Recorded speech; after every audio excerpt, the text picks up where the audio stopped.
Hey everyone, welcome back to the Supersonic Bone. Ken and I just got done talking about the evolution of the B1A, and I think that Ken's background as a flight test engineer really brings a unique perspective to that. He really gets into the whys of aircraft design. At the end of the day, aircraft are weapon systems, which means they are a system of other complex systems. I think Ken really highlights that successfully, not just the fact, but the challenges of integrating those systems. And that's why so much of this episode isn't about the B1A in and of itself as an aircraft, but about the development of those systems of systems. And underlaying all that, as Ken points out, is requirements and the importance of requirements. They're what drive all military procurement. And in essence, requirements ask the question, what do I want? If you don't ask the right question, you're never going to get the right answer. So without the right requirements definition, you'll never get the right aircraft. While we don't really like to take a political stance on this show, there's no way to talk about military procurement without talking about politics, though, because as von Clausewitz wrote, war is just politics by other means. So we do have to discuss political aspects, especially in things like the development of the B1. And it had its genesis in the era of Robert McNamara as the Secretary of Defense. So we do delve into that some here. I just want to reiterate, we're not taking a stance, we're just reporting the facts. And last of all, I hope that at the end of the day, the story is entertaining, but it should also be informative, because history doesn't repeat itself, but as Mark Twain said, it sure does rhyme.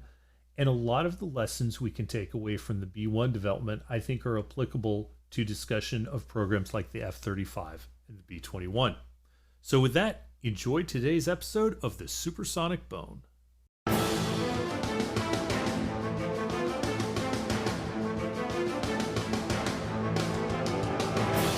This is authentic. Welcome back. Roger here with Ken Katz for episode 2 of the Supersonic Bone. Today, we're finally getting to talk about the B1 itself, and in this case, the B1A. You guys know me, Roger, and I'm sure you remember Ken from episode 1 and from the Fighter Pilot podcast. But Ken, for a new listener, if you mind introducing yourself, give a quick rundown. Well, hi, this is Ken Katz, call sign Primetime. And I'm also, as well as being a career-long aerospace engineer, both in the U.S. Air Force and in the aerospace industry, and an avid general aviation pilot, I'm also a historian and author. And I've written a book, The Supersonic Bone, which I believe is the most comprehensive history of the B-1 bomber.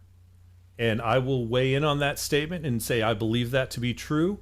And as a historian myself, I will say that Ken's treatment of the subject is one of those rare tomes, and I use that word as a compliment, is one of those rare tomes that is both very technologically informative, yet very engaging to read. He managed to thread that needle. But with that said, no, absolutely. But with that said, we're here for episode 2, which is the development of the B1A. Ken, do you want to give us a quick recap of how we got here? How we, with the listener, got here, and how the Air Force got to the development of the B-1A. Okay, well, we started off last episode and we talked about the development of strategic bombing.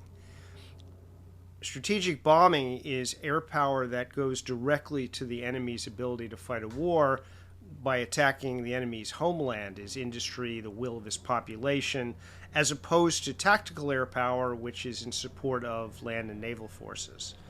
So, air power in general in World War I was, I think you could call, an interesting gimmick, a sideshow. It had very limited value, some value, but very limited value, and there was some attempts at strategic bombing, but of course the technology wasn't remotely up to the speed.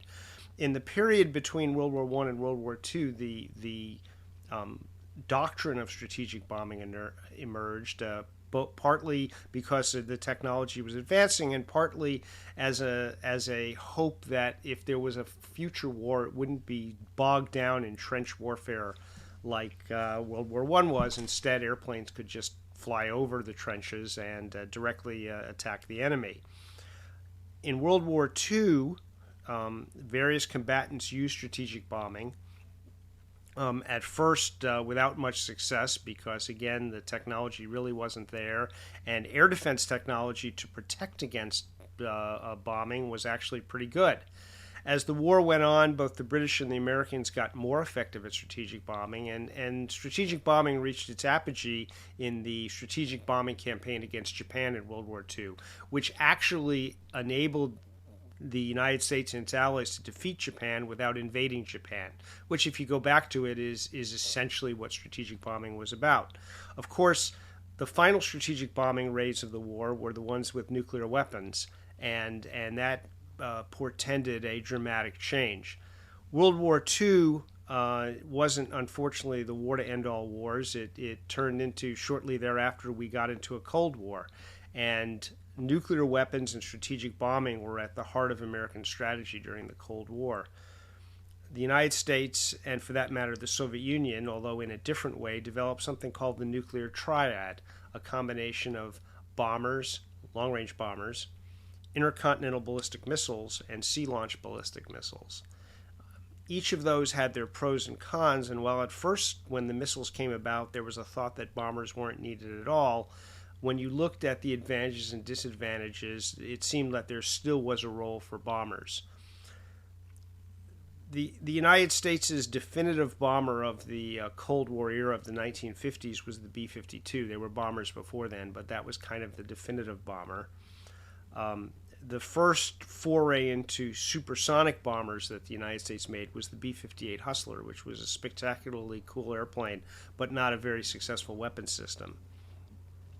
And then the United States tried to replace the B-52 with the Mach 3 B-70, but the B-70 just had a whole raft of flaws ranging from concept to execution and never became operational. In fact, only 2 prototypes were built. So we end up in a situation in the early 1960s where the Air Force wants a new bomber because the B-52 was already a few years old, and now in 2023, when the B-52 is getting re-engined, it'll probably be around for another 40 years. It seems inconceivable that the B-52 would be regarded as something that was on its way out. But from the perspective of the early 1960s, it was aging, and the Air Force said, we need to replace it. The doctrine of strategic triad justified the existence of bombers in the missile age. And so the question was, what follows the B-52? And that's how we pick up the story, if you will. Yeah, and great, succinct recap. Thank you for that. So let's jump into the B-1 development. And I think you state this very well in your book that we'll just say the B-1 in this episode, probably, we'll say B-1A sometimes, but for purposes of this episode right now, unless we say something else, the B-1 is the B-1A. Because as we'll get to probably at the end of this episode and very much so in the follow-on episode, the B-1B is in a lot of ways a different aircraft. I don't want to over or undersell that point. But to that end, the B-1, Ken, correct me if I'm wrong, was essentially designed initially, or the operational requirement was to do what the B-52 was doing better, faster, right? It was not a wholesale change in mission per se. It was supposed to be a better replacement for the same mission. Is that correct? Yeah, I think that's correct. But I think that to understand the requirements for the B-1, you have to first look at why the B-70 was a failure. Okay, and let's the do B-70 that. The B-70 was a failure for several reasons. The fundamental flaw in the B-70 was its concept. There was a belief that the faster and higher you went, the more likely you were to penetrate enemy air defenses. And because after all, that had been the trend. In World War I, you had box kites, and then airplanes kept getting higher and flying higher and going faster and higher and going faster, and you end up with, jet-powered bombers that can fly at 30, 40, 50,000 feet. And so, after all, the next step would be, let's fly supersonic and even higher yet. That made a lot of sense when the primary threats were anti-aircraft artillery and gun-armed interceptors. Because physics and math says that the more distant a target is from a gun, the greater the dispersion of the projectile, so you're less likely to hit the target. Let me give you an analogy. If I stand next to you and point a gun at you, I'm going to hit you. Yeah. Because even though I might not be very precise in how I'm aiming, I'm going to hit you. Now, if I stand 300 or 400 yards from you and shoot at you, I'm much less likely to hit you. Because for several reasons. First of all, if I'm off just a little bit at point blank range, I'm still going to hit you. But if I'm off, a milliradian or whatever is the relevant thing, I might be 2 feet to your side. What might be 2 inches at point blank range might be 2 feet or 10 feet at several hundred yards range. That's one reason. The other thing is, of course, is that there are winds, and the winds might not be constant. I might not adjust for the winds. A third thing is that there might be imperfections in the trajectory, which propagate over time. Furthermore, if you move at point blank range, the bullet is going to get from me to you in virtually an instant, and you can't move fast enough to matter. To the human brain. Yeah. Right, but at let's say 300 or 400 meters or yards, if I'm shooting at you, in fact, if you're moving, you might actually move out of the way of the bullet. So higher and faster makes a lot of sense when you're being shot at with a gun, whether that gun is on a fighter airplane or whether it's a ground-based anti-aircraft gun. But now we're talking about missiles, and the missile's guided towards the target, so the accuracy doesn't necessarily decrease with range. Also, however fast you can make a bomber, you can probably make a missile that flies faster. So the whole idea of, if I go higher and faster, I'm going to avoid the threats, all of a sudden doesn't seem to make very much sense in the missile age. What had been true before changed. And then on top of that, you pay a huge cost when you want to go Mach 3 like the B-70 does. Airplanes are typically built out of aluminum. I mean, they've been built out of other things, but let's say aluminum is the most common thing. A B-52 is basically built out of aluminum. And aluminum's a great material. It's not particularly expensive. It's easy to work on. It machines nicely. You can rivet it. It doesn't have strange properties. But you can't make a Mach 3 airplane out of aluminum because it's going to melt. It just gets the air just gets too hot from compression and from friction, primarily compression, actually. And so you got to start making it out of more exotic materials. That means you need to use something like steel or titanium. And in that environment, everything is more technically challenging and everything is more expensive. So the cost of moving from, say, a subsonic aluminum B-52 to a stainless steel Mach 3 B-70 is enormous. Then you got another problem going at Mach 3. Can you actually drop a bomb and hit something at Mach 3? When you're going Mach 3, you've got to have this bomb. And remember, this is before the era of smart bombs. When you're dropping a bomb, you have to be able to judge its ballistics to predict where it's going to go. So you drop it at the right airspeed and altitude and point in time and all that, and so it hits the target. If you're when the bomb separates from the airplane, it's going to be affected by the airflow around the airplane. That's going to change its velocity vector. Right. Well, when you're talking about separating through the aerodynamics of a B-70 going Mach 3, I mean, that may dramatically change the trajectory of the bomb. It's not clear that you're actually going to hit something. In addition, at Mach 3, very, very small errors translate into very big miss distances. So I think it's somewhat... Now, the B-70s that were built, and there were 2 XB-70As that were built, were not actually bombers. They were really aerodynamic prototypes. So none of them were fitted out with the navigation and attack system. We don't know how accurate the B-70 would have been. I'm not convinced that it would have been very accurate at all. I think that it might have ended up missing its targets by a big amount.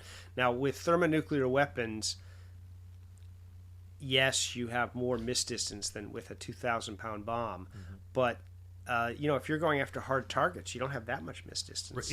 Exactly. For the listener who's like, well, okay, a thermonuclear bomb in the hundreds of kiloton range, does it matter? Does it matter for a city? Maybe. I'll even go maybe, because depending on the terrain and everything else, it could. Right. If you're going after a hardened missile silo or a series of hardened missile silos, it definitely makes a difference. Oh, that makes a huge difference. I mean, missing by half a mile, it means that you've missed. Right. So we have this airplane that, higher and faster seem to make sense, but yet if you looked at how the technology for shooting down bombers was evolving, higher and faster didn't make sense. Then you have the fact that it's very expensive and difficult to make an airplane go Mach 3. And then you have the issue of it's not clear that you can hit anything when you're going Mach 3, at least with the technology of 65 years ago. So the B-70, which seems like such a cool airplane, when you think about it, isn't necessarily a very practical concept. But you say, what about the SR-71? Because the SR-71 is from, or actually its predecessor, the A-12, but we'll just call it the SR-71, was a Mach 3 airplane. It was from about the same year as the B-70, and it never got shot down. So, Ken, maybe you're a little bit off on Mach 3. Well, let's look at the SR-71. First of all, the SR-71 was a very specialized airplane that was built in very small numbers. So its exotic support requirements, which were caused by those technologies, we could deal with them because it was a specialized airplane for an exotic airplane for a very specialized mission. Right. It's not clear to me that the kinds of support requirements and that were required for an SR-71, which was in some cases more like a small space mission than an airplane flight, would have been practical for a set of bombers on alert. Yeah. To interject there really quickly, sorry, Ken, is for the listener, the enormous difference between a pre-planned mission for any aircraft, but especially an SR-71, and a 24-hour, 7-day-a-week, round-the-clock, large force, ready to scramble at a moment's notice is night and day. And I submit, as the non-expert, the SR-71 couldn't have done that. It would not have been sustainable. No, they actually did look at bomber versions of SR-71s, but they never went ahead with them. Yeah. I mean, they were conceptual studies of them. Another thing is that the SR-71 had a low radar cross-section, which the B-70 most certainly did not. Right. I mean, the B-70 had a huge radar cross-section. You could tell that just by looking at it. But the SR-71 was a stealth aircraft before that word was invented. It wasn't as stealthy as, say, an F-117, but it certainly had a lower radar cross-section than a typical airplane of that era. The combination of low radar cross-section and high speed and high altitude made it fairly difficult to intercept because you couldn't tell that it was coming until it was sort of on top of you, and then it was gone because it was going very fast. So to some extent, high speed and low radar cross-section was a good combination, but high speed and high radar cross-section didn't work. Right. Third of all, the SR-71 was used, we say it was never shot down. In fact, it never was shot down, but it was also used very carefully. It was flying around the periphery of the Soviet Union. It was not penetrating into the Soviet Union. And it was flying over places like Cuba and North Korea, which had fairly elaborate air defenses sometimes, but certainly not the very state-of-the-art Soviet air defenses. Exactly. So it's not clear to me that the SR-71, well, at first you say, well, and that's a Mach 3 airplane that can penetrate enemy air defenses, so why couldn't the XB-70? But when you look at the differences, I think they're fairly considerable. If you look at intel reports from the era, it was very clear that the best way to penetrate Soviet air defenses was not to go in high, it was to go in low. And there were technical reasons for that. The first is that when you're flying very low, you get terrain masking. I mean, literally, you're flying behind hills and things, and therefore radars can't see you. Right. The other thing is that when you're flying low, the radar is not only picking up the airplane, it's also picking up the terrain. If you look at modern radars today, they're pretty good at picking out airplanes from terrain. They use Doppler processing and things like that. But we're talking Soviet radars from 65 years ago. and they had a lot of trouble picking out airplanes from the terrain. From ground clutter. Therefore, if you fly low, you have a much better chance of penetrating Soviet air defenses of 65 or 60 years ago than if you fly high. It turns out that the B-52 could be modified with a terrain avoidance radar to fly low. The B-70 just couldn't fly, really didn't have a capability to fly low. So paradoxically, the old B-52, and I'm putting that in quotes, was a better airplane suitably modified. It was a better airplane to penetrate Soviet air defenses than the B-70 was. So that's a key insight, that an airplane that is going to be designed as a strategic bomber against the Soviet Union really needs to fly low.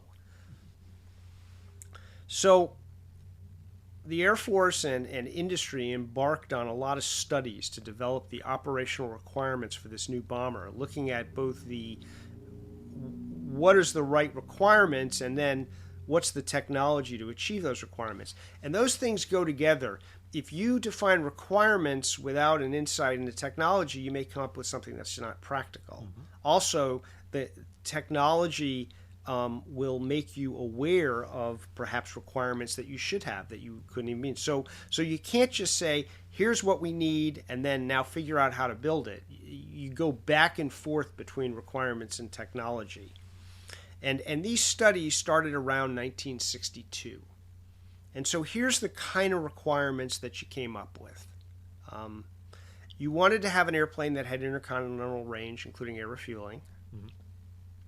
You wanted an airplane that could use existing SAC-based infrastructure, runways, hangars, things like that. If you couldn't use that stuff, then all of a sudden the cost of this thing would just go through the roof. Right. If you don't mind my adding, and every time you have to build a special facility, you can't hide that, and now the enemy's targeting solution has just become much easier. Sure. The airplane was going to carry nuclear weapons, both gravity bombs, and now there was a new kind of missile called a short-range attack missile, which was a high-speed Mach 3 plus, basically sort of a short-range air-launched ballistic missile. They still wanted Mach 2 plus sprint at medium to high altitude. Now, why did they want that? One rather cynical interpretation would be the Air Force just loves high speed and it's cool.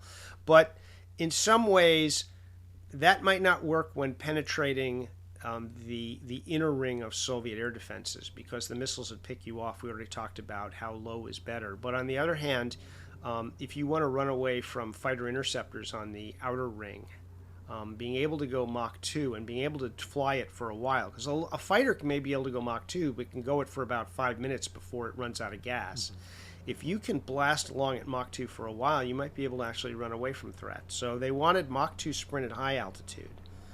They wanted all-weather and night weapons delivery at very low altitude with high accuracy.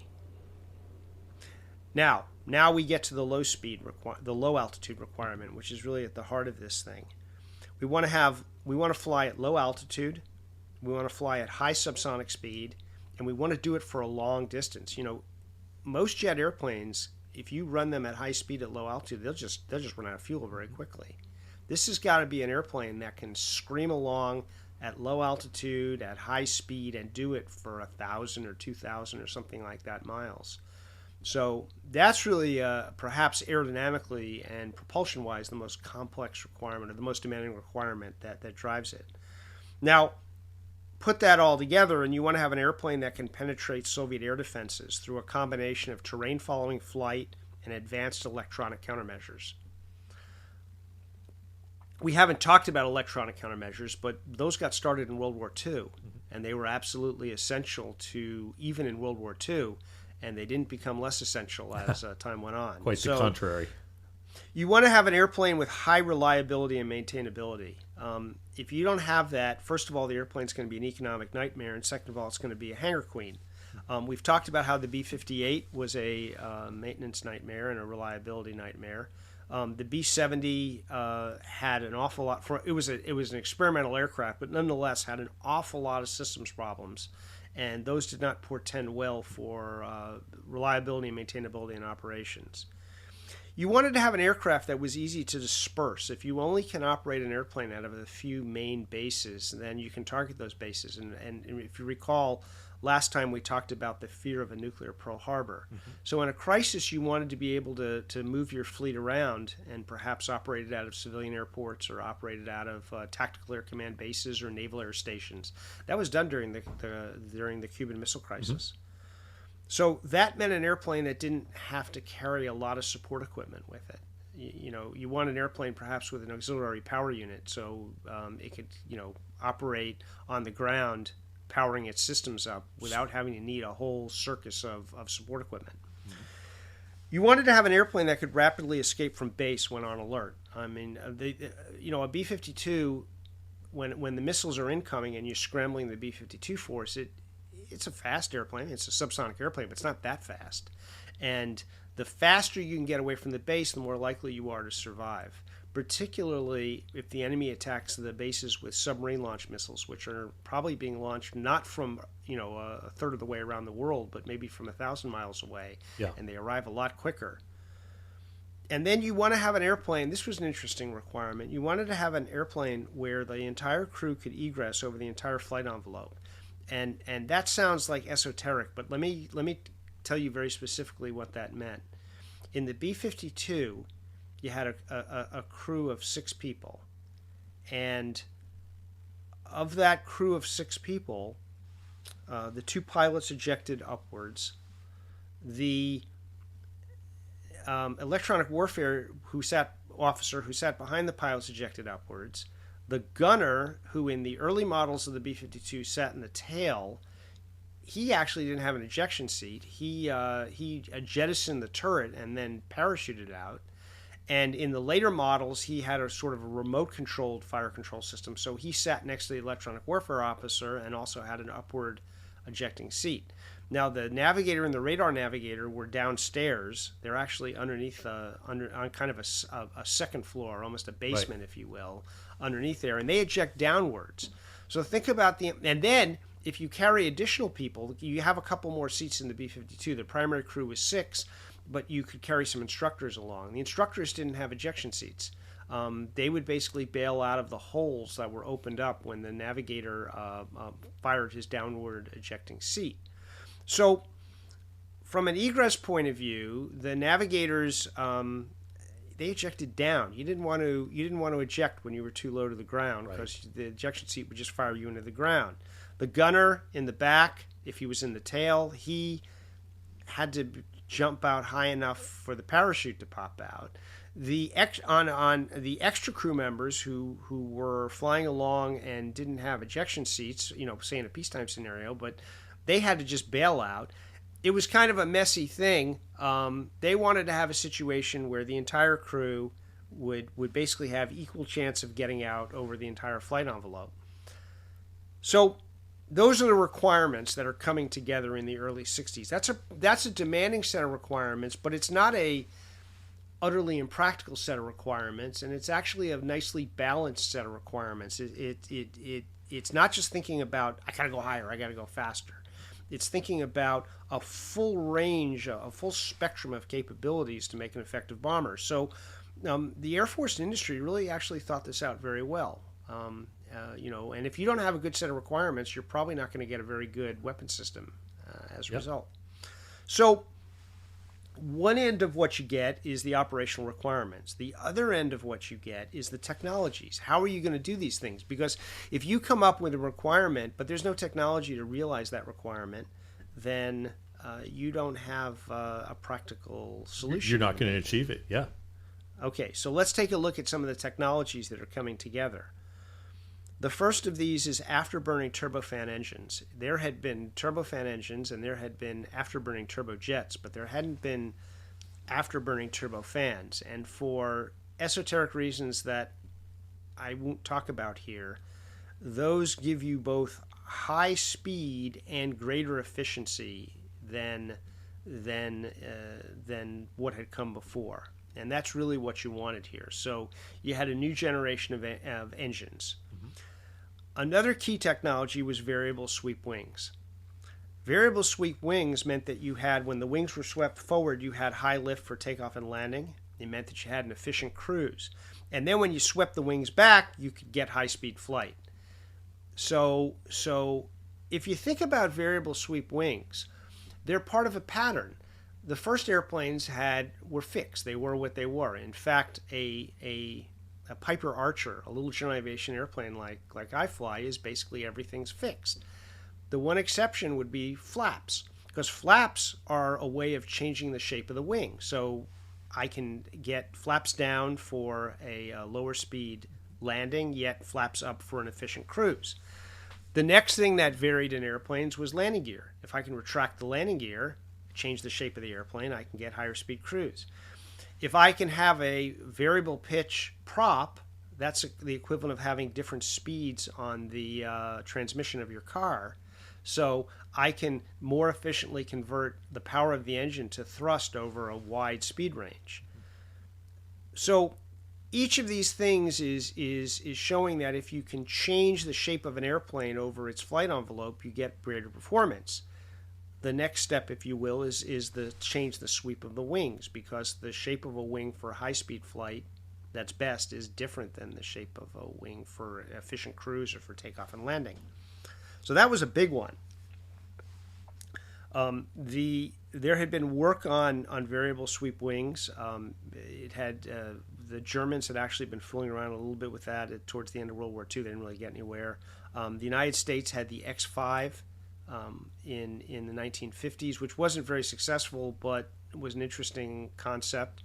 The Grumman had developed the F-10F Jaguar, which was another unsuccessful, if kind of interesting airplane. The big advances were made by NASA in the late 50s or so, when they developed a better concept for variable sweep wings. A famous British aerospace engineer named Barnes Wallis was also involved in that research. And then the first production type aircraft that had that was the F-111. Another technology that was around was terrain following radar. So you could scan ahead of the aircraft and determine a ground hugging flight path that was as low as possible but kept you from hitting the rocks. So now you could fly low level, and you could do it at night, or you could do it in bad weather when the pilot couldn't look out the window. Digital avionics was starting to arrive. Digital avionics had more capability than analog systems. It allowed integration between systems. They could talk to each other with a stream of ones and zeros, and you had increased reliability and maintainability. So that was a emerging technology and was a big one. Another one was the crew escape capsule. Instead of having ejection seats, you could basically have the whole cockpit pop off, and that gave you protection of the crew during high-speed ejection. Because when you eject out of an airplane going Mach 2, that's like getting hit on your body with sledgehammers. That's really damaging. But if you're in a ejection capsule, you don't get subjected to that. It also gives you protection for the extra crew members, so who don't have ejection seats, say in a B-52, and a ejection capsule can act like a raft in the water. So right. That's a technology that's coming along, and you'll notice that all those things, you start seeing them come in the F-111. So while it would be a mistake to think of a B-1 as just a bigger F-111, there's a very strong family tree, if you will, of technologies that go from the F-111 to the B-1. Right. The B-1 was definitely the beneficiary of some experience, I think, coming out of the F-111 program. Absolutely. Yeah. So while this is going on, so you have the Air Force and its contractors who are looking at requirements and technology, and what you're starting to see here very interestingly is that they come up with a very good set of requirements, very sensible set of requirements, that are really tuned to the mission and the threat. And you see the emergence of a broad portfolio of technologies that enable you to meet those operational requirements in a practical way. And that's a beautiful thing. That's really the basis of a solid weapon system development. It's not a gimmick. It's not an obsession with one thing like higher or faster. It's a balanced set of things that meet the mission and can be practically achieved. Well, while this is going on, there are other things going on. So let's take a little tangent for a minute. Let's just put aside requirements and technology. During the Kennedy and Johnson administration, the Secretary of Defense was a guy named Robert McNamara. He was a very powerful and very controversial figure. Now, McNamara was very much involved in the Vietnam War, perhaps more than any other person, and we're not going to deal with his involvement in the war. Right. Not the rabbit hole for today. That's right. That's a different thing. But he was also very involved in decisions about which weapon systems would be acquired for the military. Previously, the Secretary of Defense had basically allocated out the budget, and then the military services decided what they wanted to spend with that money. That wasn't how it was going to work anymore. McNamara felt that with his approach was to use essentially civilian analysts who worked at things in a very analytical way. He felt that the military, first of all, that the military services were parochial, that they were too much thinking about what was right for the Air Force, not what was right for the country. And so you had a lot of duplication between the services. He also felt that the military had kind of emotional, institutional attachments to certain weapon systems, like, for example, the Strategic Air Command and bombers, and that he didn't really care about bombers. He said, my job is to come up with a military that will cost effectively defend our country and spend as little money as possible on it. And therefore, I don't really care about bombers. I do care about, say, strategic deterrence, but if we can do that better with Polaris ballistic missile submarines than with bombers, then lo and behold, we don't need bombers. I'm not saying that's what he said, but that was the general approach. It was it was a much more dispassionate analysis. And there was a lot to say for that view. In fact, the services were somewhat parochial and hidebound. There was somewhat inefficient duplication between the services. And so he had a point. Of course, the problem with McNamara is that he was an exceptionally arrogant person. And he didn't know what he didn't know. And while he had some good points and the way he was thinking about things had some produced valuable insights, and it wasn't just McNamara, he had a staff of sort of kindred souls around him who did this. But a lot of times he would fall in love with his theories and analysis and not listen, because while the services may have been somewhat parochial and hidebound, they also did have actual experience operating these weapon systems, and they knew a lot. And he tended to dismiss that. So here's what happened every year. The Air Force lobbied Congress for a new bomber, and many people in Congress supported that. And McNamara would say, nope, you're not going to get a new bomber. You're just going to do studies only. And so in 1965, the program, we'd had this series of studies on the B1, well, what would become the B1. It wasn't called the B1 at the time. And the program was called the Advanced Manned Strategic Aircraft, or AMSA, or AMSA. And Joker said that what AMSA really stood for was America's Most Studied Aircraft, because every year Congress would allocate money, and the Air Force said, let's go out and design and develop and build the new bomber, and McNamara would say, no, you're going to study it. McNamara wasn't totally anti-bomber. He just thought that they had a rather minor supporting role. I mean, he believed in the triad. He just thought that they were, of the three legs of the triad, this was the least important. It was kind of basically an insurance policy for the missiles. And so he wanted to come up with the cheapest way of keeping the bomber leg minimally viable. So the way that he would do that is first of all, his beloved airplane was the F-111. And the reason why he loved the F-111 is he couldn't understand why the Navy had to buy fighters and the Air Force had to buy fighters, and they all were different fighters. And he said, well, why don't we just buy one kind of fighter and all the services will use it? That turned out, of course, to be a dismal failure, because the problem is that what the Air Force's requirements were and what the Navy's requirements were not only very different, but they were to some extent mutually exclusive. And the F-111 had a lot of problems in general. The Air Force versions ended up being pretty good in the end, at least the later versions. But the Navy version, which was called the F-111B, was a total bomb. It was a fiasco. Yeah. But he loved the F-111, and he said, we're going to turn the F-111 into a bomber. We're going to call it the FB-111, and we're going to use that to replace the early B-52s and the B-58. So by 1970, the SAC's bomber fleet would be the FB-111 and the last two models of B-52, the G model and the H model. That's what he planned. Now, the FB-111 was an interesting airplane. It had a lot of good attributes, and it stayed in service through the early 90s. But its problems were that it was just too small an airplane. It was basically built on a fighter. So its payload was too small, and it was too short range to be a really good bomber. But in McNamara's view, it was good enough, and it had the advantage of commonality, and he just didn't want to develop a new bomber because he didn't think that it was worth the money to do it.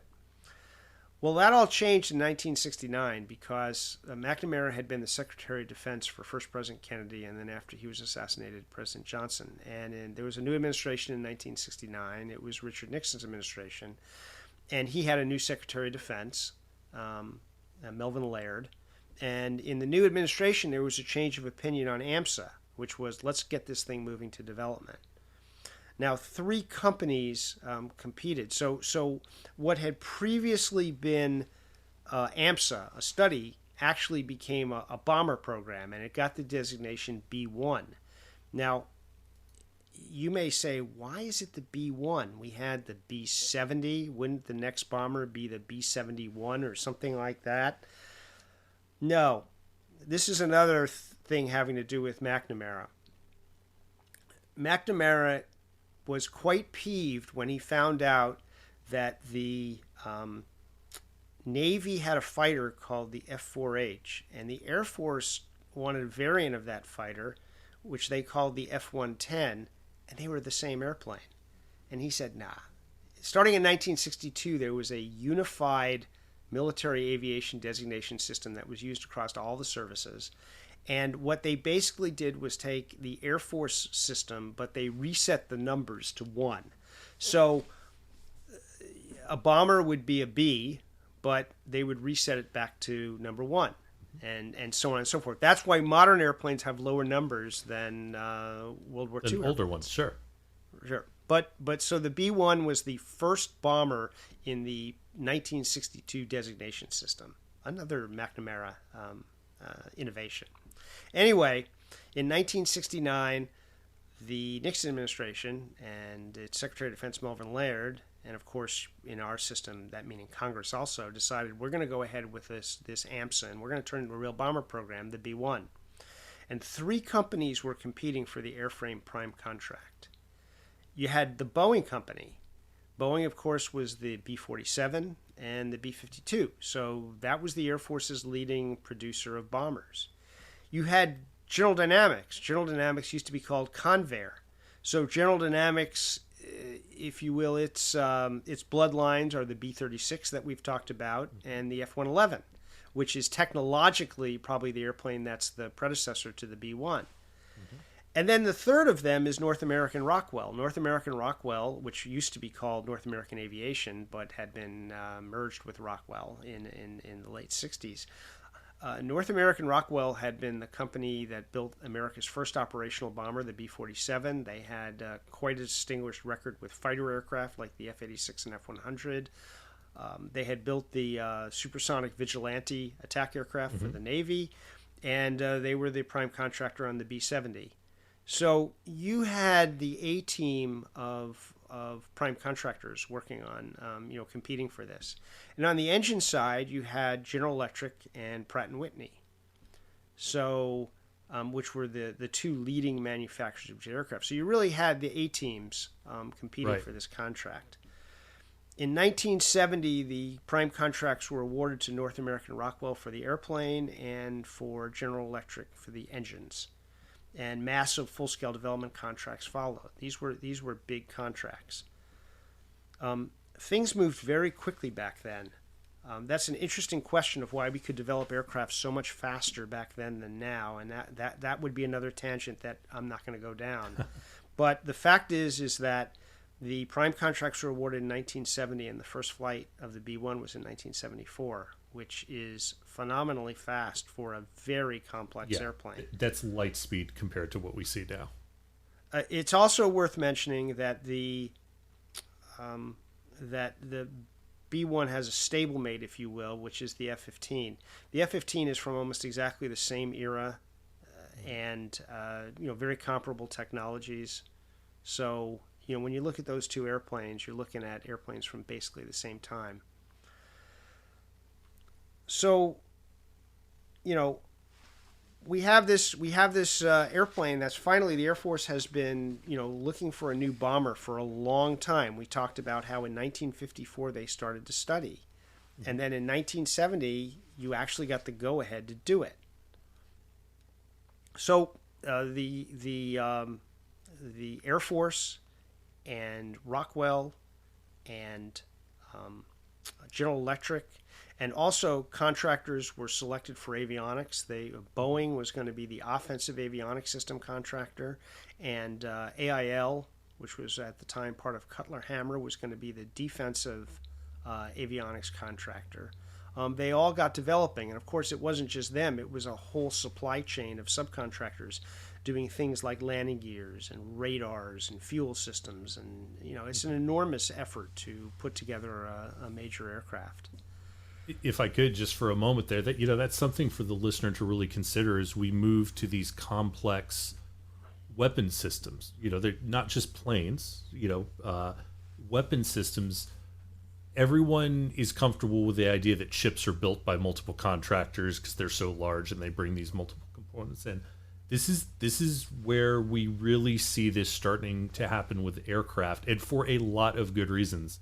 Because these things are specialty components and you want the best manufacturer to make them.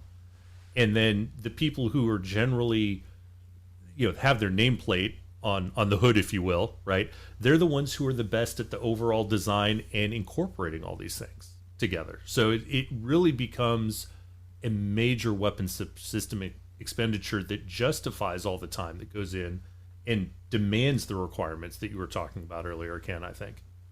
Absolutely. You think about a company like North American Rockwell, which was the prime contractor for the aircraft, and you think that they build airplanes, and to some extent they do fabricate parts of the structure, but much more so they assemble the airplanes and they integrate the airplanes. And what I mean integrate is by bringing together systems and components and from a wide variety of subcontractors. It's a very complicated role.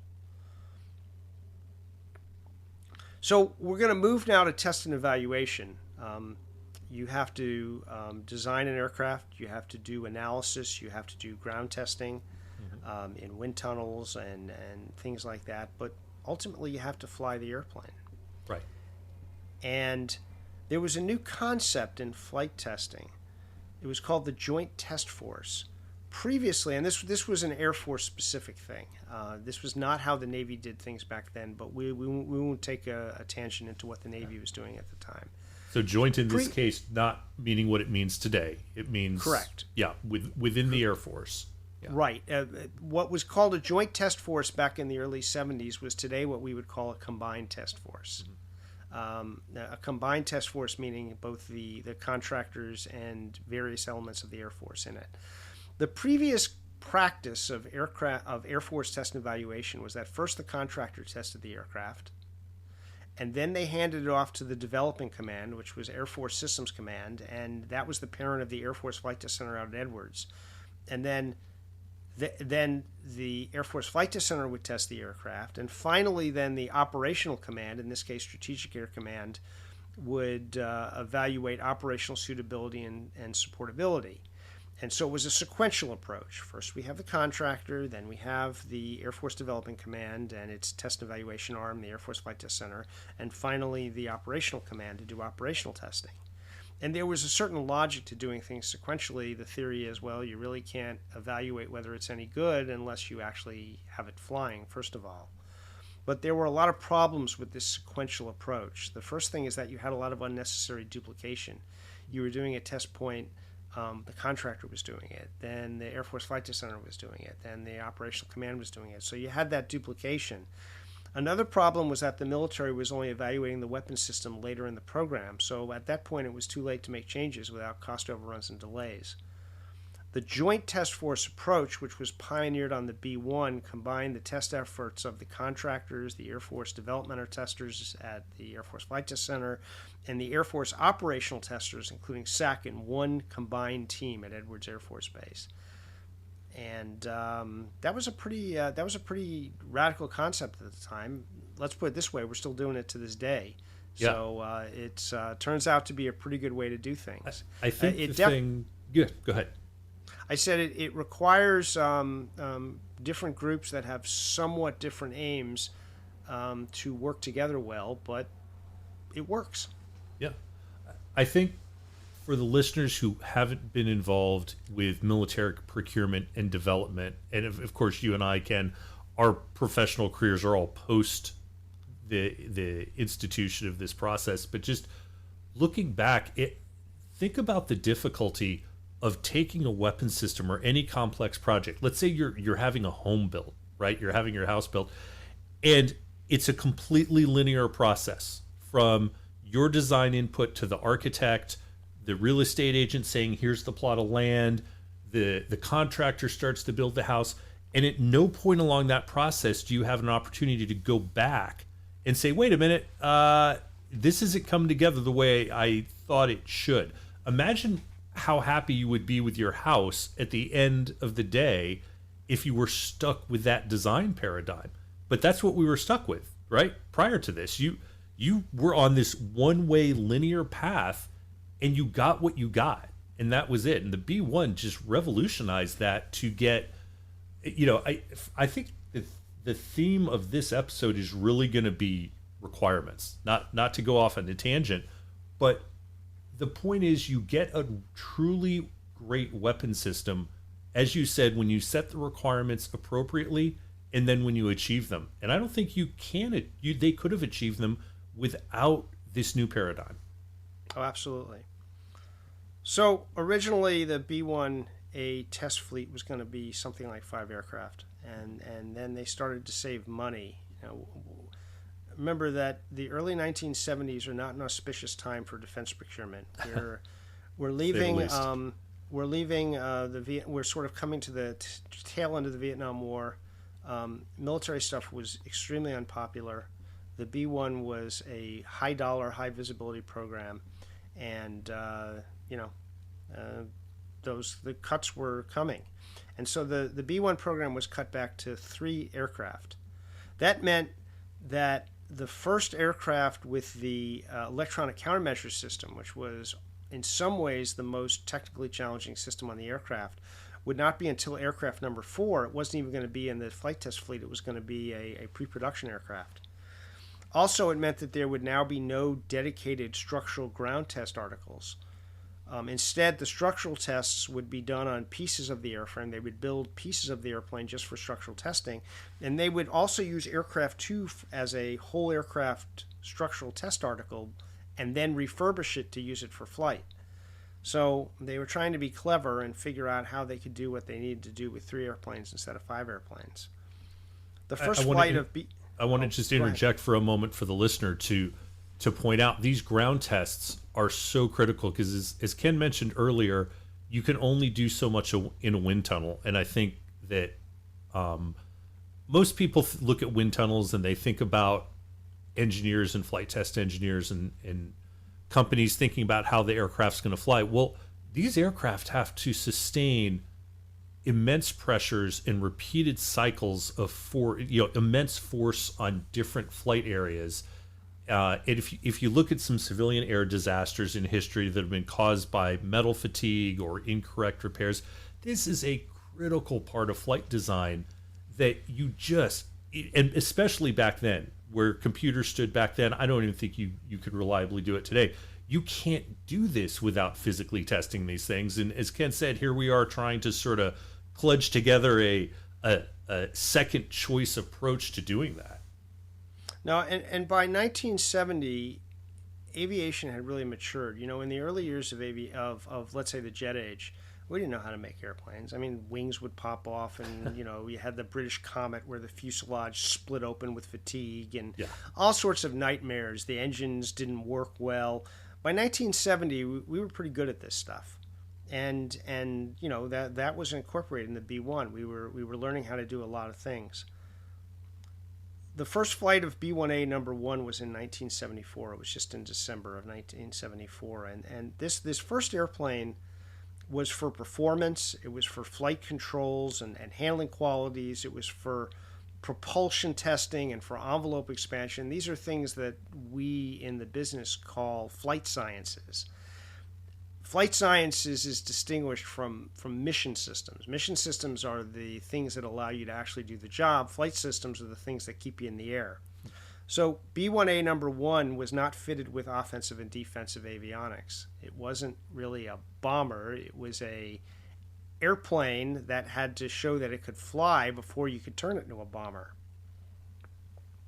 So that started flying, and they were at first focused, of course, not on using it to do a mission, but just on how high, how fast, do the engines work properly, etc. They were definitely driving towards the most. They wanted to get to clear the envelope so they could do the high speed, low altitude flying, because that was perceived to be the most demanding kind of flying for the airplane. The second B1 to fly was actually aircraft number 3. Remember, we had said that aircraft number 2 was being used as a structural test article. Right. So the second one to fly was number 3. That was in 1976, and it was equipped with the offensive avionics system, but not the defensive avionics system. So it could navigate and it could deliver weapons. And so it was used for avionics and weapons testing. It also was the airplane that was most similar to the operational airplane, so it was used for the early operational testing. Aircraft number 2 was the third airplane to fly, and that was the most heavily instrumented airframe because it had been used for structural testing, and it was then reconfigured for flight testing, and it was used for structural testing and envelope expansion. So you had essentially 2 airplanes that were for flight sciences work and one that was for mission systems work, and no airplane, however, that had the defensive avionics system. So here's kind of to give you an idea of what testing is like and the scope of testing for a complex aircraft like this. You've got envelope expansion. And that's the first priority was to get down to low and fast because that was the driving requirement for the airplane. Then you wanted to go higher and faster up to Mach 2.2. You've got handling qualities and flight controls, which is to say how the airplane can be controlled. That includes stability and control, things like how the airplane handles with an engine out, how it handles behind the tanker, what are the effects of the variable sweep wings. You've got airframe systems. These are what we could call the utility systems, things like electrical, fuel, landing gear, hydraulics, auxiliary power. They're not the sexy systems. They don't actually accomplish the mission, but nothing else works unless those things work. You're interested in structures, loads, flutter, things like that. You don't want to have an airplane that's falling apart when subject to sometimes some rather serious forces. You got performance, range, speed.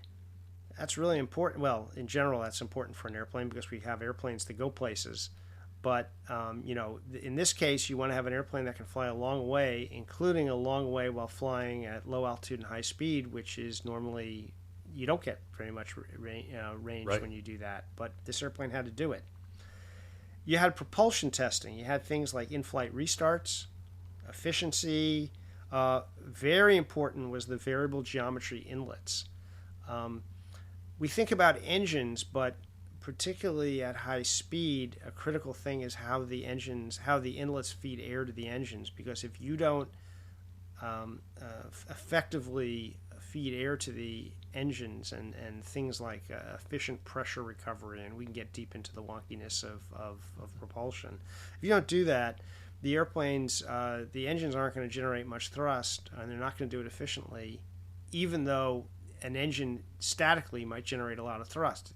the air is going to choke as you push it into the inlet of the engine. So the inlets were very critical. And for an airplane like the B-1A, which had a speed envelope that took it from taking off at landing, starting from zero and going up to Mach 2.2, the inlets had to vary their geometry so that the air would optimally go into the engine. Very complicated problem.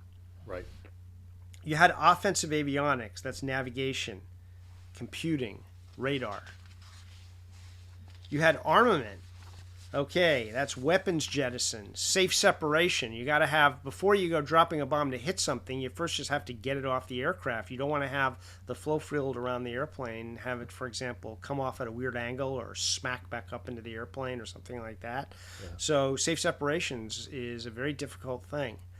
You got for the listeners, just really quickly, you could go search for YouTube videos because there are a lot of bad things. I've seen a video of a bomb or a weapon shape going over the top of the wing after it's been dropped because things weren't aligned right. There's a whole host of, if you look at the F/A-18 or the Super Hornet, the EF, and it canted pilots. Anyway, to support Ken's point, it is not as simple as one would think that gravity takes the bomb away from the aircraft. It just doesn't always work that way. No. You got the rotary launchers for the missiles, the short-range attack missiles and the bombs. You got weapons bay door operation. You got the weapons bay environment of vibration and acoustics, because you can generate a vibration and acoustics environment that basically shakes around your weapons till they cease to work, till it breaks the mechanisms inside of them. You got the weapons arming and targeting, and then actually delivery accuracy. So armament is a big thing that has a lot of steps. And then you've got operational testing, which includes reliability and maintainability. That's an awful lot of things to test. Yeah. And it gives you an idea of why at Edwards you might have hundreds of people involved with testing the B1. And not only would you have hundreds of people on site at Edwards, but then you'd have people back at contractors and things who are also supporting that testing. Testing is a very expensive and involved business. So you always, when you have a complex weapon system, you always find problems. But actually, I mean, that's why we do it. You're going to find problems. But actually, the B1 did pretty well in testing. I mean, it had some problems, but it was a good airplane. There was no doubt about that. And looking at the history in your book, the problems they did have, they resolved pretty quickly. I mean, it was a pretty smooth development. I'll interject here as well. Anyone who has gotten a new computer game, right, and been frustrated that the programmers gave you something that needed a patch later, well, that's what happens when you don't have a truly robust test environment like the B1 program did. And I understand there's a difference between a civilian computer game and a nuclear bomber, right, for the end of the world. But these are the kind of things. This is the exhaustive testing. You really can't afford your nuclear triad third leg to find out a year into its launch that you need a patch because it glitches at a key moment. You just can't afford it. Although, the B1 was kind of the first generation of aircraft that had a major amount of software in it.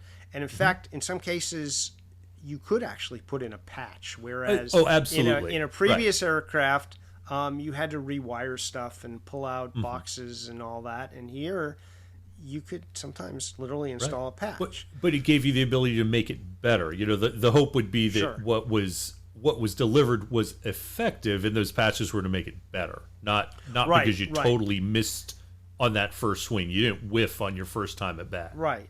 Yeah. But in fiscal year 1976, there was an order for 3 more pre-production aircraft, number 4 through number 6. And these would be the first airplanes that were equipped with the Defensive Avionics System, or DAS. Also, by this time, the Air Force had decided that this escape capsule was not such a good idea.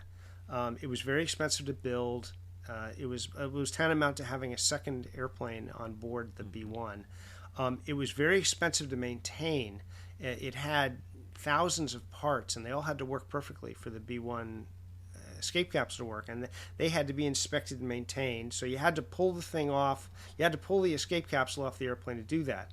The problem is that the escape capsule was an integral part of the structure, so you had to basically support the whole airplane so it wouldn't collapse when you pulled off the capsule. Right. So it was just an escalating mess, and they said from aircraft number 4 on, we're going to have ejection seats.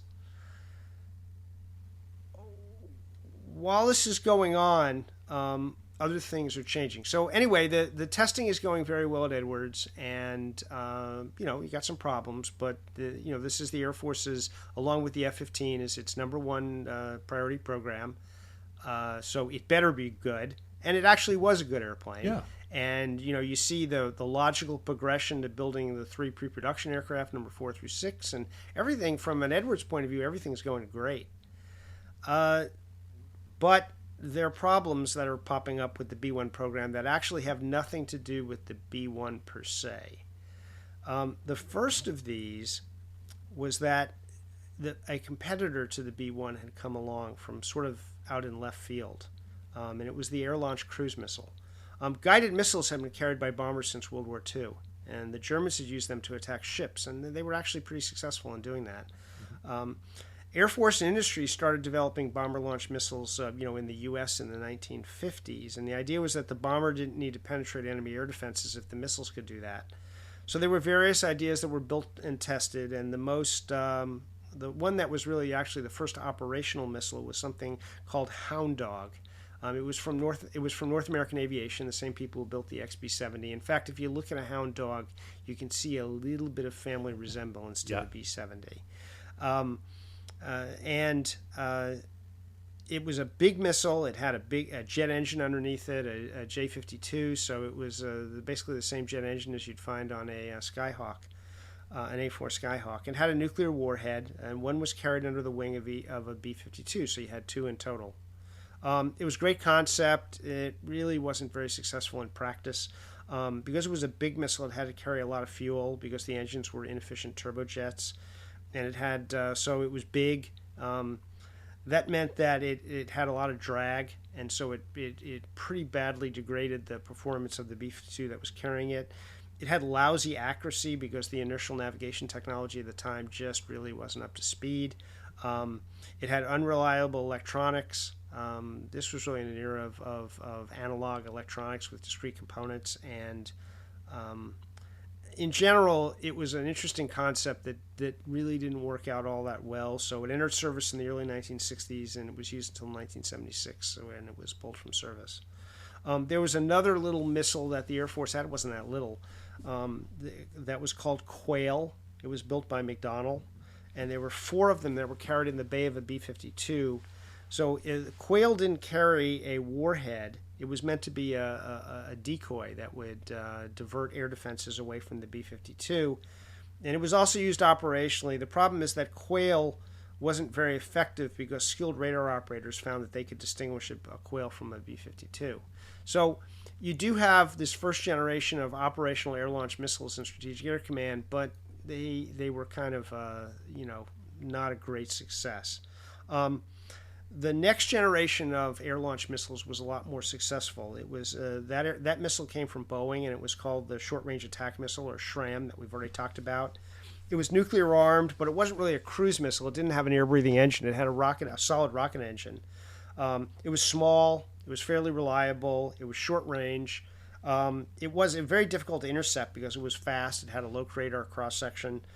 It still wasn't very accurate. But it was accurate enough for its primary mission, which was defense suppression. You would fire it at things like surface-to-air missile sites. And a surface-to-air missile site is a soft target, so you don't have to be very accurate to take it off the air. And then the B-52 would having taken the surface-to-air missile site out, the B-52 could roar through and accurately drop a bomb on a target, a more valuable target. So SRAM was really, if you will, sort of the first successful strategic nuclear air-launched missile that we had. Entered service in the early 1970s on the B-52G, B-52H, which were the last two models of B-52, and also on the B-1A, and it was intended to be carried on the B-1A. It was one of the primary weapons. So that missile comes along, but that's a pretty short-range missile. There was another development in the early 1970s of something called SCAD, which stood for the Subsonic Cruise Armed Decoy. Various technologies had come a long way since Hound Dog. So you had very efficient little turbofan engines. They sipped fuel. They didn't guzzle fuel. The warheads were miniaturized, so you could simply carry them on a smaller missile, and that meant you could carry more missiles.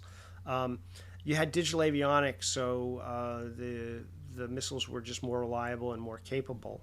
And SCAD would have been small enough to fit on a SRAM launcher. You had a rotary launcher in the bomb bay of a B-52 or a B-1 that could carry 8 SRAMs. It could also carry these SCADs. And the enemy couldn't ignore SCAD because it carried a warhead.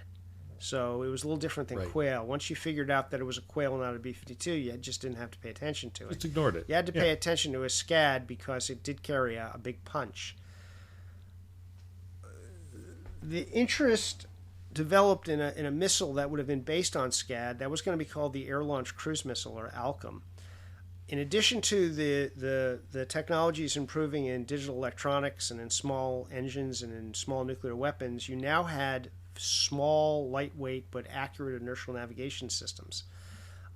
You also had a system called TERCOM, which was a terrain correlation. What that meant is that as you flew over the ground, you took radar altimeter readings of the terrain profile, and you would actually, if you will, read a map of the terrain, and then you would compare where that said you were with where the inertial navigation system said that you were, and you would use them to correct the system. So you now had and those were all blended together with a mathematical algorithm called a Kalman filter, which is more or less black magic.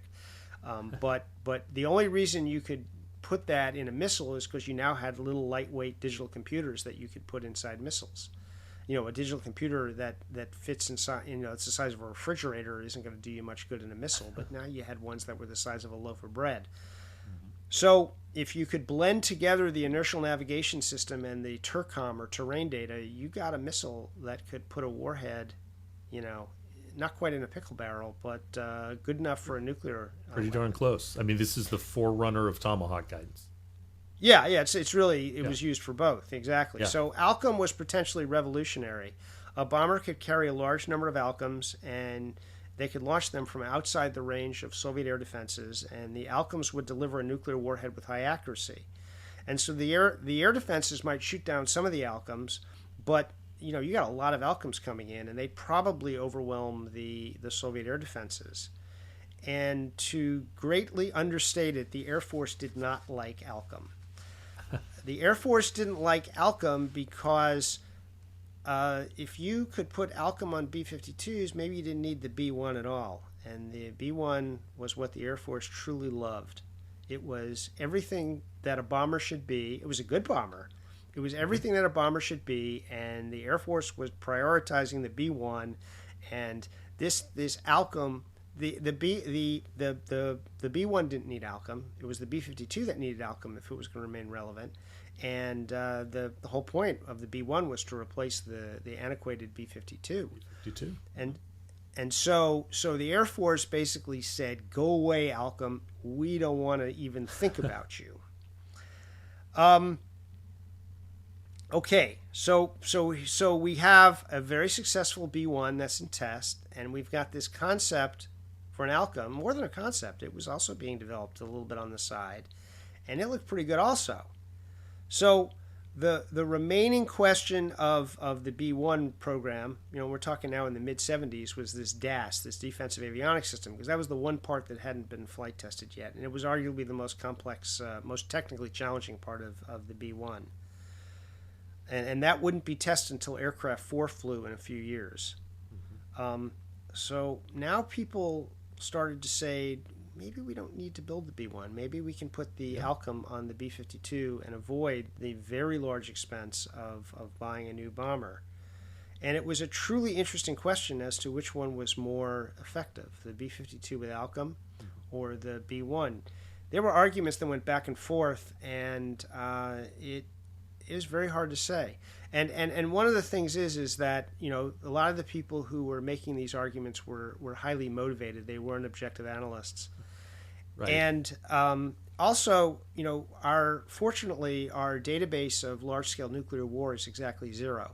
So it's very difficult to come up with really good analytical models for how effective weapon systems are in something that's never been done.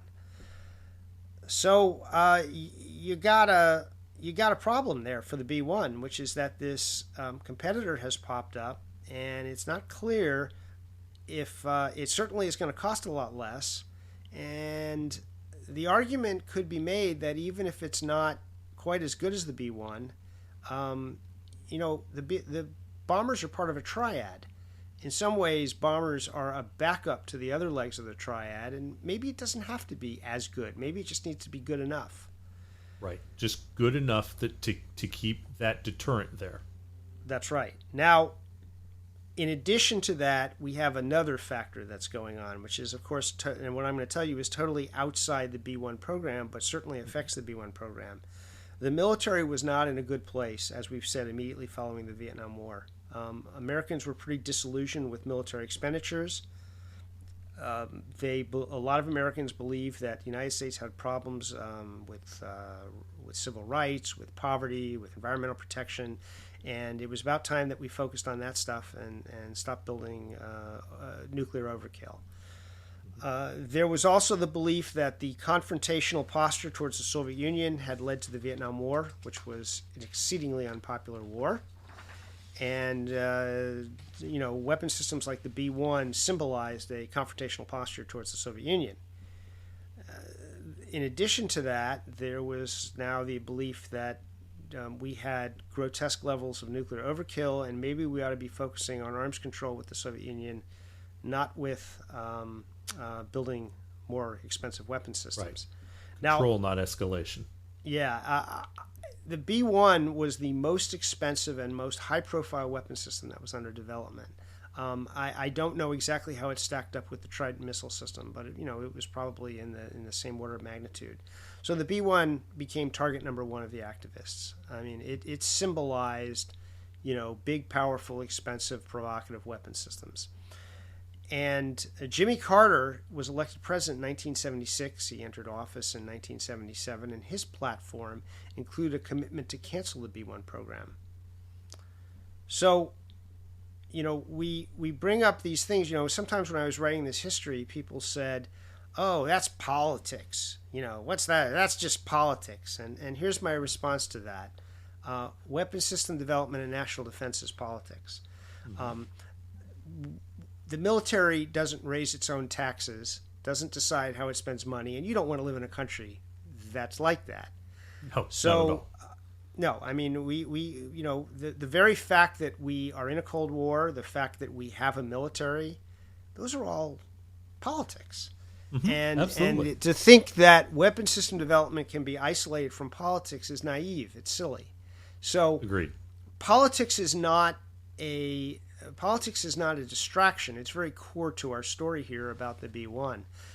And I made a decision in my book. I was not going to be an advocate or a critic of the B-1 in the book, and I was not going to come out in favor or against certain decisions. I was instead just trying to explain what was the factors bearing on decisions and why people made the decisions that they made. And I try to do that in the book in a very objective manner, rather than say, well, was it a good idea to cancel the B-1 in 1977 or was it bad? I'll let the reader figure that out. In fact, I think to this day it's somewhat unclear, but I do want people to understand how and why that decision was made. President Carter had made this campaign promise to cancel the B-1. He claims, and I think there's fairly good evidence to support, that he tried to do an honest evaluation of the B-1 and versus the air-launched cruise missile. And I mean, he was definitely an arms control guy, and a less confrontational, but he wasn't a pacifist or a unilateral disarmament guy. I mean, he did believe that we needed a deterrent.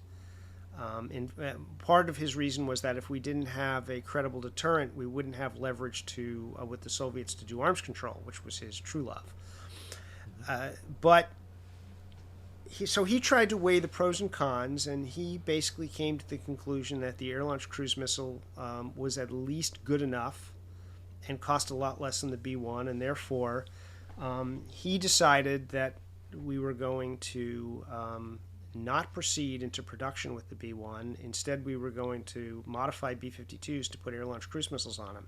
And then, of course, Congress had to be persuaded to go along with that. In our system, presidents don't just unilaterally make these decisions. So, a couple things that come in. First of all, the B-1 program didn't actually end. There was still part of his decision was that some testing of the airplane would continue. The stated reason for that was that he wanted a hedge in case we decided we wanted this airplane later. Probably the more cynical and correct interpretation was that he needed a bone to throw in the direction of B-1 supporters, and keeping the airplane being tested out at Edwards was the bone to toss. So one way or another, while B-1 production was canceled, B-1 testing actually continued at Edwards. A lower level, lower priority, but there were still B-1s flying and doing work. Now there's a myth out there, and I believe it's a myth, and I'm going to explain why I think it was a myth, that the real reason why he canceled it is because he knew that the stealth bomber was on the way.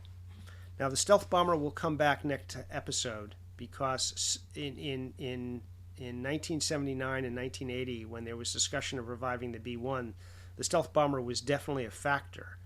But, and I think that's where people get it in there, but in 1977, I don't believe that it was a factor. And I've got two reasons to believe that that's an urban myth. The first thing is that when the cancellation decision was made in the summer of 1977, the Have Blue stealth demonstrator, which was the first kind of modern stealth airplane, hadn't even flown yet. So there was no stealth bomber program. Modern stealth was an idea that had never been tested yet, and to say that was the reason why something was canceled doesn't seem like it makes sense. It's just a bridge too far. Yeah. Yeah. The other reason why is that so I've read memoirs by Carter and by several of his key officials. I did this while researching it, and those were written long after the B-2 was declassified. So if they had wanted to say, well, we considered the reason why we canceled the B-1 production was because we knew that this B-2 was coming along, they would have said that, because it wasn't a secret when these people wrote their memoirs. That's not what they said. None mentioned the stealth or the advanced technology bomber, which became the B-2, as a factor in that decision at all. It was a question of the B-1 against the B-52 modernized with the air-launched cruise missile. So that decision was made, and Congress sustained that decision. And so the B-1 program, yes, it continued at a low level, and certainly Rockwell was agitating to continue the program because it was now called Rockwell International. They had changed their name from North American Rockwell to Rockwell International. Rockwell was certainly agitating hard, but the B-1 was dead. So, which is to say that 23 years after the Air Force said what's going to replace the B-52, the answer was the B-52 suitably modernized. Quick interjection. So we've heard about the B-2 urban legend here. I know the MiG-25 played a factor, erroneous as it turned out, in the development of the F-15. I've heard urban legends that it played a factor in the development and possibly cancellation of the B-1. Is that accurate, or is that an urban legend? I don't think it had much to do with that. Here's the deal on the MiG-25, which was given the NATO code name Foxbat. It was a very high flying, very fast, basically point defense fighter that the Soviets built, or really interceptor, not fighter. It could go Mach 3-ish for a short distance. We found out about it in the 1960s, and we said, "Oh my God, they're gonna cream us. They have developed a super fighter." We didn't know very much about the airplane. What we did know around 1970 or so is that the Soviets brought some reconnaissance variants to Egypt, and they were flying them over, the Sinai Peninsula, and the Israelis couldn't touch this thing. And that was pretty frightening that they've got this super fighter that we can't touch. So what it turned out was that the B-25 had been developed by the Soviets to defend against the B-70, and even when the B-70 went away, they kept up with the MiG-25. Really, the MiG-25 had been driven by the B-70 threat, although it continued. When the F-15 was being developed, and it went through an elaborate requirements process, very much like the B-1 did. As I said, those airplanes are from roughly the year, and a very good process.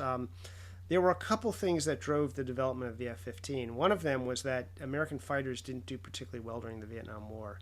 And so the F-15, if you will, was the airplane that we wish we had had in the Vietnam War. It was everything that the fighters that we actually brought there, like the F-4 Phantom, weren't, but we wish had been. Of course, with more advanced technology than the F-4 had. Another thing that the F-15 was meant to be was an antidote to the MiG-25. And as it turned out, it was massive overkill, which is a wonderful thing for us. Yeah. No, I mean the F-15. The F-15 is a far better airplane than the MiG-25, even though the MiG-25 can probably fly a bit faster and what have you. But I mean, the MiG-25 is a very limited utility, short range, very different mission. Yeah, I mean, the F-15 is the premier air dominance fighter of its era. Yeah. In 1976, Lieutenant Viktor Belyenko of the Soviet Air Defense Force, known as PVO Strany, defected in his MiG-25 and he landed in Japan, and we got a hold of it and we disassembled it and examined the whole thing with a microscope, and we found that the airplane was much less of a threat than we had feared. It really wasn't a fighter in the F-15 sense. It was an interceptor, almost a manned missile that was operating under very tight ground control. It would have been a pretty good opponent for the B-70 actually, but it didn't have any capability against low-flying airplanes like the B-1A. It had massive jet engines, but they burned fuel like crazy. Unless the B-1 was detected early enough to vector the MiG-25 directly to it. And that was unlikely because the B-1 could fly low and fast all over the place. And it had that defensive avionics system. The MiG-25 would just plain run out of fuel before it was able to intercept a B-1. So in the end, the MiG-25 wasn't really much of a threat to the B-1. Okay. It was... But here we are in 1977, and the Air Force has been trying to get this thing replaced, the B-52 replaced, and yet again they haven't done it. They are continuing to test the airplane. We can argue whether that was Carter intended that as a hedge against future developments or just a bone to throw to B-1 proponents so that he could go along with canceling it. There were 3 B-1s that were under contract, if you recall, the pre-production aircraft 4, 5, and 6. The assembly of aircraft number 4 with the defensive avionics system continued after cancellation, and that airplane first flew in 1979. Aircraft number 5 and number 6 were canceled, and they would not be built.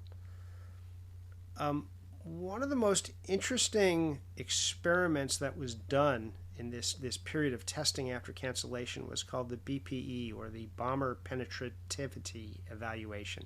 I don't know if penetrativity is actually a real word, but that's what it was called. Yeah, it was run by an outfit called AFOTEC, which was the Air Force Operational Test and Evaluation Center. What BPE was they took B1s number 3 and number 4. Those were the two ones with mission systems. The B1A number 3 did not have the defensive avionics system, and the B1A number 4 did. Other than that, they were pretty similar in capability.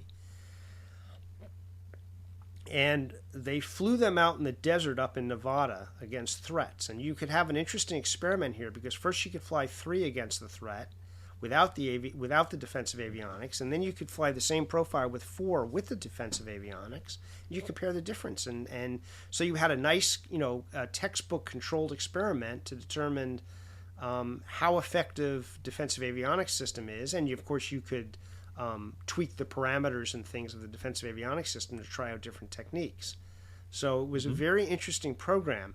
Now, we know, because the Air Force has said so, that they were going up against our state-of-the-art systems like the F-15 and the AWACS, which would be very, very good opponents against a B-1.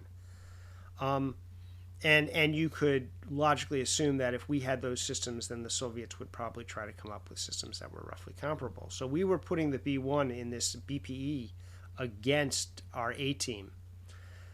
Right, our A-team, not just the Soviet A-team, our A-team. Right. Yeah. The theory was that our A-team is probably ahead of the Soviets' A-team, but yet their technology would one day catch up. So let's see how it does against the best threat we can come up with. And there's a whole nother rabbit hole we won't go down about things in the Nevada desert that could prove or disprove that theorem.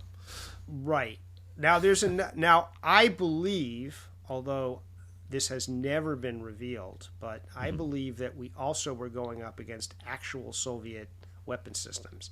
And you would say, how could we do that? Well, this is how we did that. In 1973, there had been the Yom Kippur War between the Israelis and the Arabs. And the Arabs, of course, were heavily equipped with very good Soviet air defense systems. And at first, those systems just hammered the Israeli Air Force. I mean, the Israeli Air Force lost about a quarter of its strength in a very short period. But the Israelis turned the tide, and then they started capturing all kinds of Soviet weapon systems. And it's very likely, we were their sponsor, they were our client, and we were lavishly arming them. And it's almost certain that they were giving us a good cut of the booty. And so I believe that out in the Nevada desert, we had an arsenal of Soviet air defense systems, and BPE was flying B-1s against actual Soviet air defense systems, not just simulated, not just our stuff, but the other guy's stuff. Right. And if that's true, and I would be astonished if it wasn't true, we were getting some very good data about the defensive avionics system by doing this. While this was going on, the B-1 lived on in another way. When the decision was made to put air-launched cruise missiles on the B-1s, they needed to get a new avionics system, because you had to navigate the B-52, I'm sorry, B-52, with the cruise missiles. Yeah. You had to transfer line the inertial navigation systems on the air-launched cruise missiles from the inertial navigation systems on the B-52s. Then you had to target the missiles and launch them. And that system that was put on the B-52s to allow them to actually use the air-launched cruise missiles was called the OAS, or Offensive Avionics System. And it came from Boeing, and it was basically a derivative of the B-1 Offensive Avionics System. So in that way, the B-1 lived on. Right. So here we are in the late 1970s. After a whole bunch of false starts and delays, the Air Force and industry developed the best bomber that had ever been built, and it was canceled anyway for a complex set of reasons that we've talked about. So, as we know today, of course, that isn't the end of the story. That's just the beginning of the story, because things were changing in a lot of ways, and the B-1 would come back in not too many years, and that's what we'll talk about next episode. Absolutely. So I want to touch on a phrase that we haven't talked about yet, and I'll let you refresh my memory on who said it, but when you mentioned it in the book, it just captured for me the spirit of that portion of the political sphere in 1977, 1978, that, this bomber, the B-1, was a tremendously marvelous anachronism. That comment was made by William Perry. He was, I believe, the Undersecretary of Defense for Research and Engineering, and would later become the Secretary of Defense, I believe, under President Clinton. I think that's right, under Clinton. And that phrase just so encapsulated for me what you just described. This idea: here's all this research, all this development, and they just felt that it was of a previous age. And I don't think that's necessarily true technologically, but to your point of politics and philosophy for that administration, and I'm not judging, like you said, it's there were a lot of good reasons maybe the outcome from the B-52 was a better option, but they just saw this as an anachronism. And I think that as we're going to see in the next episode, the essential rightness of the B-1 requirements that led to the B-1A design meant that it's anything but an anachronism.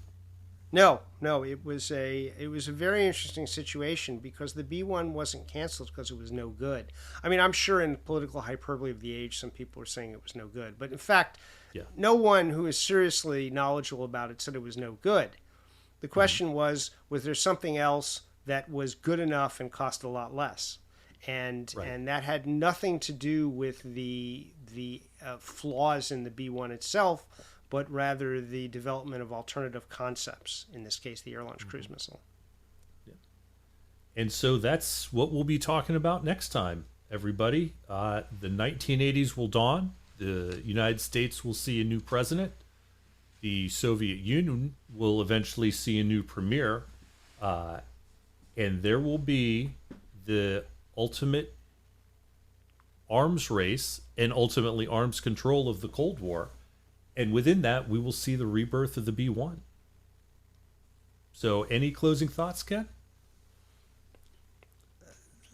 The B-1 story is an interesting story because it's not a linear story. It's a very multidimensional, complex story, and things don't go in a straight, obvious line. And we've just started to see the twists and turns of this amazing story. We are just scratching the surface of the story of an aircraft that has its genesis in replacing the B-70 Valkyrie and the B-52 that will be a close air support weapon in Afghanistan during a counterinsurgency war. There's just an essential rightness there. And I think we'll talk about an essential rightness to an airframe and an avionics system and a weapon system there. And I'm excited to be on this journey. It's going to be interesting. All right, Ken, as always, a pleasure. Thank you. Listeners, we'll be back soon with the next episode on what turned out to be the B-1B. Hey, everyone. Thanks for listening. Wanted to give a couple of show notes here. One of the things Ken and I talked about early was the difficulty of hitting high-speed aircraft at altitude and bombers at altitude. I feel that we should mention also that in the 50s and 60s, as we sought ever higher, ever faster aircraft, the other problem that comes up is that fighters, even if they can keep up with a bomber, can't maneuver well at that altitude and maintain their speed. That was pretty crucial to this development of the XB-70 and ultimately the B-1A. Ken talked a little bit about sea-launched ballistic missile flight time from submarines off the coast. That was a very real threat. I guess you could say it still remains today, but definitely in the Cold War. To a coastal target, you're looking at as little as 8-minute flight time. So that was really crucial in the ability of bombers to get up and away from their base. At one point, Ken pointed out the B-47. I think he misspoke and said the first successful bomber. I think it was our first successful jet bomber. So just some show notes there. I hope you enjoyed it, and I'm looking forward to seeing everyone for the next episode on the B-1B. We at Authentic appreciate your subscribing to our channel. If you'd like to help us bring more content and grow the channel, leave a rating and a review on your listening platform of choice and tell a friend. Thanks for listening.